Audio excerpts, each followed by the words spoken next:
بسم الله الرحمن الرحیم د یو نوي ولاګ سره زه یم سید کبیر شاه ګرانو کتونکو خبره به کوو د خیبر پښتونخوا په خیبر پښتونخوا کې بیا د غریب سړي خبره به کوو.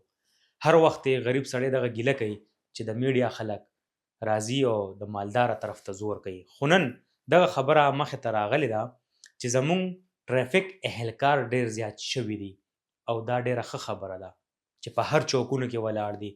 دا ډیره ښه خبره ده چې د خلکو حفاظت کوي، خو آیا دا حفاظت کوي د خلکو که نه صرف پرچو ته کار ویلی دی؟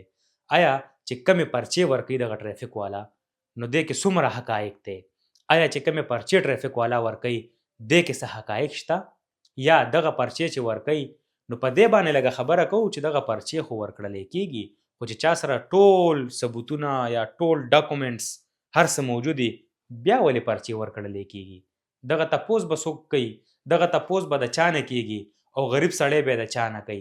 تېره ورځ زمونږ یو کس و چې هغه را روانو دفتر ته، هغه په لاره کې ودرېدو، یو ټرافیک اهلکار ودرولو، ورته ویل چې یاره لیسن شته؟ ورته ویل او جي. کاغذونه شته؟ او جي. هلمټ هم اچولی و، هر څه اچولی و، هغې نه باوجود هغه پرچه کړلی شو. ولې؟ وجوهات یې سم نو. هغه ورته ویل چې زما ګناه څه ده؟ ما سره خو هلمټ هم شته، ما سره ډاکومنټس هم پوره دي، ما سره هر یو شیز پوره دی، بیا هم پرچه کړلی شو.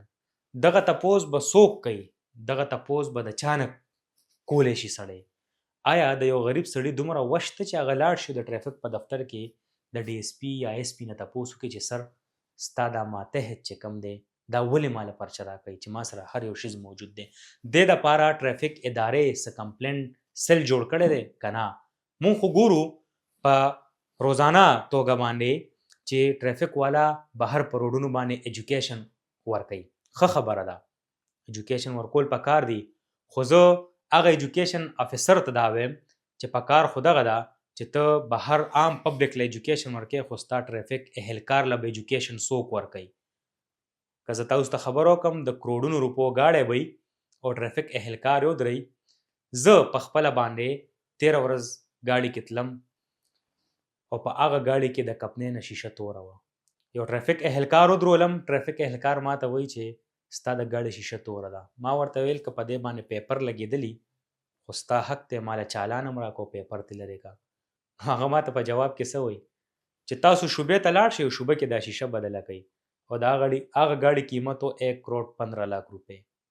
د هغه ګاډي شیشه به زه ځم او په شوبه کې به بدلوم. آیا د کپنې والا چې دا شیشه جوړولو په دې ګاډي کې لګوله او کپنې والا دا ګاډی را لېږلو نو څه مقصد لري را لېږلی دی چې زه به اوس ځم او د کپنې په ګاډي کې به زه چینجز کوم او زه به بیا شوبه کې په دې باندې پیسې لګوم او بیا به راځم؟ په دې باندې آګاهي پکار ده. په دې باندې د ټریفک ایجوکیشن چې کم انچارج دی هغه ته زما درخواست دی چې تاسو په دې باندې ایکشن واخلئ. تاسو خپل ټریفک اهلکار له ایجوکیشن ورکړئ، تاسو خپل ټریفک اهلکار پوهه کوي. داسې ډېر جاپاني ګاډي دي چې د هغې شیشې د کپنې نه تورې راځي، په هغې باندې هم ټریفک اهلکار پرچه ورکوي. ولې بی؟ ښه، دا خبره به مې یو طرف ته کوو. اصل ایکشن په څه باندې اخیستل پکار دی؟ اصل ایکشن په هغې باندې اخیستل پکار دی چې په پلازو کې ډیکوریشن پلازو کې چې کم پیپر شیټ میلاویږي بلیک، په هغې باندې بندیز ولې نه لګوي؟ پکار خو دغه ده چې په هغې باندې بندیز ولګي نو دغه ځای کې به څوک هم په خپل ګاډي باندې پیپر نه لګوي، هلته بندیز نه لګي. دلته کې 1000 روپۍ چالان ولیکلی شي خو هغه بیا واپس لاړ شي په 1500 روپۍ باندې ټولې شیشې واپس تورې کړي. د دې مقصد څه دی؟ خو لږ شانتې به راشو غریب خلکو لپاره. نن سبا دغه بایک یا والا دی هغې خپل بایک چلی لګیا دی، ډېر زیات پریشانه دي. مونږ چې چېرته ودرېږو مونږ سره ودرېږي چې یاره په دې باندې مونږ دپاره تاسو اواز اوچت کوئ چې بس په کومه باندې ځو نو مونږ پرچې خورو.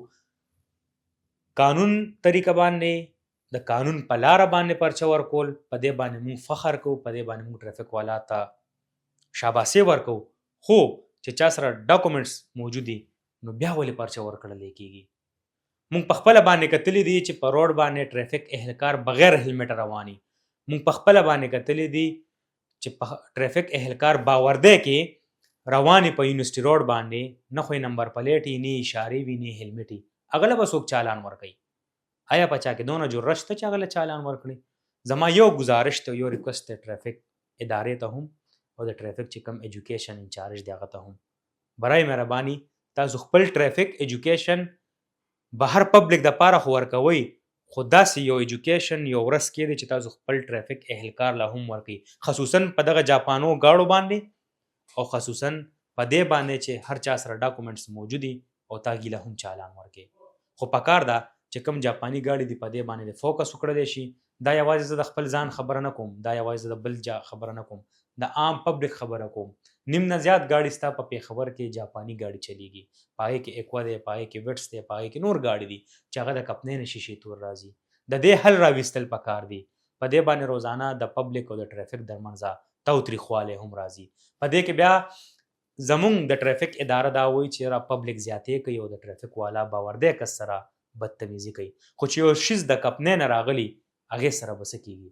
د دې حل راوستل پکار دی او په دې باندې په ټریفیک چې کوم بېګناه خلکو له چالان ورکوي نو دې دپاره هم څه داسې کمپلینټ سیل یا کمپلینټ نمبر پکار دی چې په هغې باندې عام ولس اپروچ کولی شي مشر ته چې مشر ته ووایي چې دا زما ډاکومنټس دي ما سره هر یو شیز موجود دی خو بیا هم زه 520 روپۍ پرچه کېږم ګناه څه ده ګناه دغه ده چې د میاشتې اخرنۍ تاریخونه دي او په دې کې پرچې ورکړلی کېږي د بادب پرسنټیج ویستلی کېږي د پرچو په منځ کې ځکه چې هغوی به خپل پرسنټیج پوره کوي هغه دې ته نه ګوري چې د سره ډاکومنټ شته که نشته دی هغه دې ته نه ګوري چې د هلمټ اچولی دی که نه دی اچولی خو بای نوم دې څه دی نوم راله او پرچه ورکوه نوم راله او پرچه ورکوه کم از کم ټریفیک اهلکارو ته زما دا یو خواست دی درخواست دی چې لږ شان دې په ولس باندې رحم وکړئ ورکوي پرچه ښه خبره ده سیټ بیلټ یې نه اچولی پرچه ورکه هلمټ یې نه اچولی پرچه ورکه بغیر لاین ازي پرچه ورکه ښه خبره ده خو چې چا سره هر څه پوری نو هغې دپاره کم از کم لږ شانتې ګزاره کوئ او لږ شانتې رعایت کوئ چې ډاکومنټس موجود دي پرچه ورکول دا په یو قانون کې هم نشته